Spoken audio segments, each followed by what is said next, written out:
Olá, tudo bem? Eu sou a professora Carolina Zeferino Pires e estarei com vocês ao longo dessa disciplina Inglês Técnico 1. Para começar, irei falar para você um pouco da minha formação acadêmica.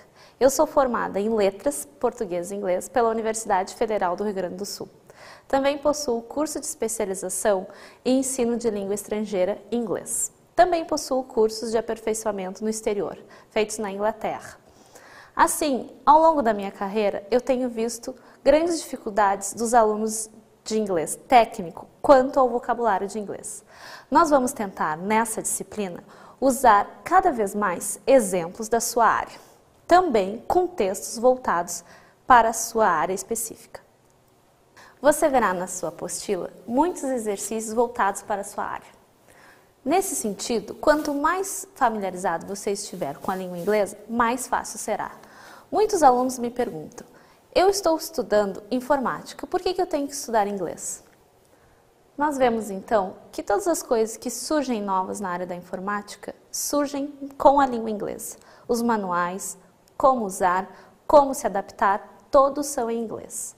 A gente vai ver também que muitas palavras, quando entram no português, não têm uma tradução. Muitas palavras que são usadas no português ficam com a forma em inglês. Você vai ver que muitas palavras do inglês entram para o português e não mudam o seu significado. Nós sempre dizemos, pegue o mouse para mexer no seu computador.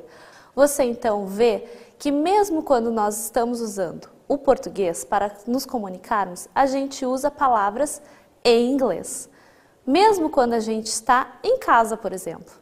Na apostila de você, virá muitos exercícios com vocabulário voltado para a sua área. Além disso, nós iremos abordar os tópicos gramaticais. Nós vamos ver então, aula por aula, quais tópicos serão abordados. Na primeira aula, nós aprenderemos o verbo to be. O verbo to be é o ser e estar do português. Nós veremos isso com profundidade na nossa aula. Nós iremos ver também os pronomes pessoais, os significados, exemplos de uso e exemplos de atividades. Nessa aula do verbo to be, você aprenderá o primeiro verbo que normalmente se aprende em inglês. O verbo to be é usado normalmente para se apresentar, dizer a idade, ou seja, sem verbo to be a gente não faz praticamente nada. Simple present, que é o verbo no presente. Nós veremos também os pronomes pessoais do inglês novamente. Nessa aula nós teremos dicas de leitura, exemplos, primeira e terceira pessoa, verbos auxiliares e formas afirmativa, negativa e interrogativa. Em termos de aprendizagem, ele é mais fácil, porque a conjugação é mais fácil. No entanto, surgem mais verbos com mais significados. A gente vê que nos manuais voltados para a tua área, muitos verbos se repetem. Run, program, mas tente sempre ver se você entende essa palavra do português ou não. A gente vê, por exemplo, program. Program pode ser tanto um substantivo quanto um verbo. Programar ou programa. Essa é uma palavra cognata. Toda vez que tu não souber, procure no dicionário, mas tente sempre anotar no teu caderno para que da próxima vez você já saiba este verbo. Nós teremos o simple past e plurals, ou seja, os verbos no passado e plurais. Nós teremos então os auxiliares de passado, os verbos irregulares, os auxiliares, as formas afirmativas, interrogativas e negativas. Exemplos de simple past, formação de plurais, regras, formas afirmativas, negativas e interrogativas. Exemplo de plurals, ou seja, de plurais. Nessa aula, o seu aprendizado deverá ser um pouco mais aprofundado. Entram na jogada os simple past, os verbos no passado. Além disso, entram os verbos irregulares. Os verbos irregulares, há uma lista na sua apostila. Toda vez que você for estudar, você pode consultá-la. Há também o estudo dos plurais. Os plurais se assemelham muito ao português, ou seja, temos o S no final. Temos algumas regras que você pode olhar e segui-las quando for fazer os seus exercícios. Na aula sobre comparatives, ou seja, sobre os comparativos, nós estudaremos a formação dos comparativos, os exemplos, as exceções e os exemplos de atividades. Quando pesquisamos textos voltados para a área de informática, vimos a abrangência de comparativos. Por isso, é tão importante usar os comparativos e saber como usá-los. Por isso, sempre tente fazer os exercícios da sua apostila. Algumas estratégias de leitura que serão importantes para a sua aprendizagem. Procura de palavras cognatas. Palavras parecidas em português e em inglês.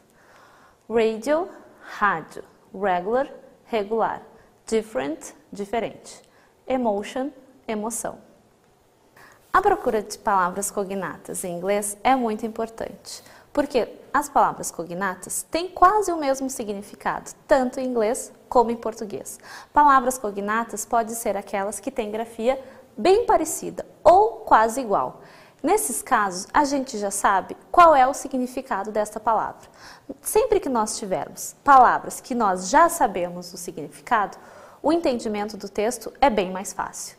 Palavras que são muito diferentes em outras línguas, por exemplo, se você pegar uma língua que você não tem nenhum conhecimento ou que as letras sejam diferentes, por exemplo, russo, que tem um alfabeto totalmente diferente do português, não terá nada em que você possa se grudar, ou seja, não tem nada que você já saiba de antemão. No caso do inglês, nós temos muitas palavras cognatas, muitas palavras que entraram tanto no português quanto no inglês ao mesmo tempo. A maioria dessas palavras são de origem latina. Outras entraram depois, como pela tecnologia. Nós temos muitas palavras que entraram no português e hoje já fazem parte do nosso vocabulário. Por exemplo, mouse. Mouse já faz parte do nosso vocabulário. Ou então, delete. Delete virou até um verbo. Deletar. Eu deleto, tu deletas. Essa é uma palavra em inglês. No entanto, nós já sabemos o seu significado porque nós já usamos em português. Nós temos outra estratégia de leitura que se divide em skimming, ler um texto rapidamente procurando a sua ideia global, ou scanning, ler um texto buscando informações específicas. Essas duas estratégias de leitura são muito importantes, principalmente para ajudar o entendimento global de um texto.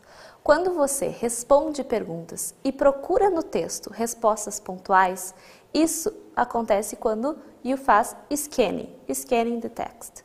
Ou seja, procura somente aquilo que tu precisa.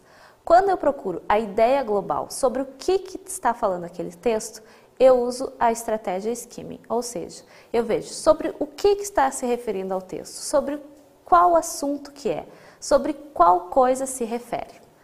Dessa forma, você não precisa colocar todo o texto num Google Tradutor, por exemplo, ou usar o dicionário a todo momento. Você pode entender qual é a ideia global de alguma coisa, ou entender sobre qual produto o texto está se falando, ou tentar responder as perguntas e ver, agora eu já sei sobre qual coisa isso está se referindo. Aplicando essas técnicas de leitura, juntamente com o estudo gramatical que nós teremos, será muito mais fácil para você ler um texto em inglês. Tente sempre juntar as duas coisas, as técnicas de leitura juntamente com a parte gramatical. Tenha bons estudos e a gente se vê!